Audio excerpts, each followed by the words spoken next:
Hello friends, আজকে prawn পনিরের recipe নিয়ে এসেছি। তো পনিরটা এখানে ভেজে নিচ্ছি। আগের দিন পনিরটা একটু বেশি লাল হয়ে গেছিলো, মনে হচ্ছিলো পুড়ে গেছে, কিন্তু আজকেরটা আমি সেজন্য এটা ভাজা থেকেই ভিডিওটা শুরু করলাম।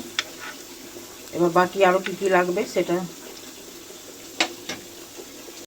এখানে ক্যাপসিকাম আছে, পেঁয়াজ আছে, আদা রসুন কাঁচা লঙ্কা আছে, আর কাজু চালমগজ, আর এটা টক দই।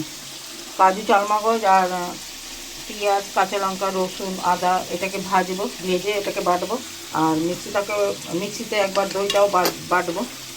বাকি রান্নাটা দেখাচ্ছি আমি কিভাবে করি। আর এখানে প্রনগুলোকে আমি ভাজছি, কিছু দিইনি, নুনও দিইনি।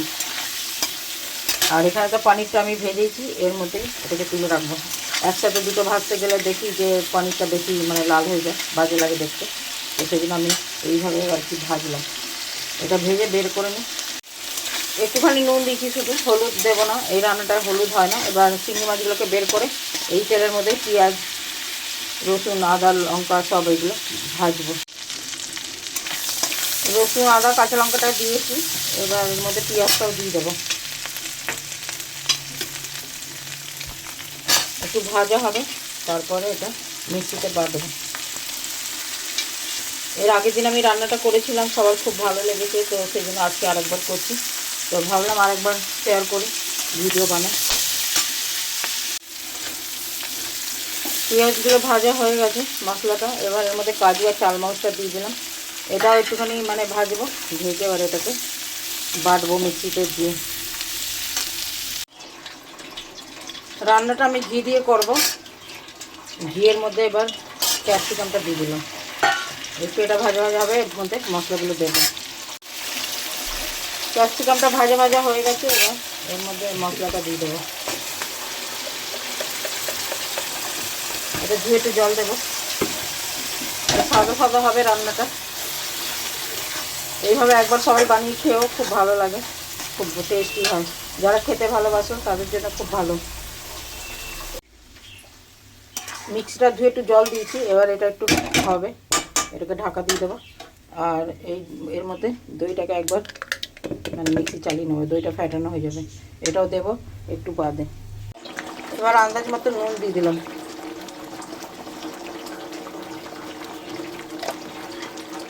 এটাকে ভালো করে মিক্স করব, এরপরে দইটা দেবো। 2-4 দানা চিনি দিয়েছি। একটুখানি মিষ্টিটা দিলে পুরো মিষ্টি হবে না, ব্যালেন্স হবে, রান্নাটা টেস্ট হবে। এবার একটু দইটা দিয়ে দেবো যেটা ফেটিয়েছি।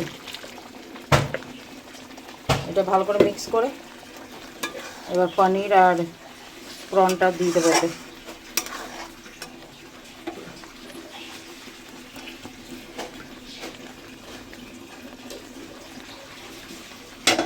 দিয়ে দিলাম, এবার ভালো করে মিক্স করবো।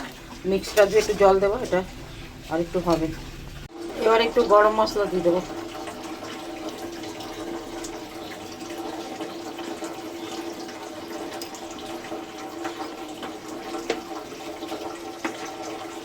ভালো করে মিক্স করবো এটা। কিছুটা কসুরি মেথি দিয়ে দিলাম, এর আগের দিন দেওয়া হয়নি, তো আজকে ভাবলাম একটু দিয়ে দেখি কিরম টেস্টটা হয়। আর এর মধ্যে দুধের সর বার করে রেখেছিলাম, ক্রিম দিতে হয়, তো আমি ঘরে দুধের সরই দিই, এটা দিলেই ভালো হয়, আর কিনতে হয়। সবাই দেখে কমেন্ট করে বলো কেমন হয়েছে, আমার রান্না কার কেমন লাগে, সবাই কমেন্ট করে জানাবে। প্রন পনির রেসিপি কেমন হয়েছে সবাই দেখে কমেন্ট করো।